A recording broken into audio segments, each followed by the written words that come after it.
According to CNN, the decaying oil tanker Safer has been docked at Yemen's Ras Isa port without maintenance since 2015. The ship contains an estimated 1.1 million barrels of oil, according to UN Aid Chief Mark Lowcock's speech to the UN Security Council. According to the Atlantic Council, crude oil is stored in a storage tank. Its airspace needs to be regularly injected with inert gases to keep oxygen levels below 11%, otherwise the tank becomes flammable. Doug Weir, Research and Policy Director at the Conflict and Environment Observatory, told CNN there are concerns about an explosion on the Safer.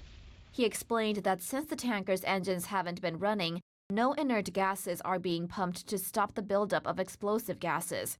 In his speech, Lowcock said that if the tanker explodes, it could pollute the coastline of the Red Sea.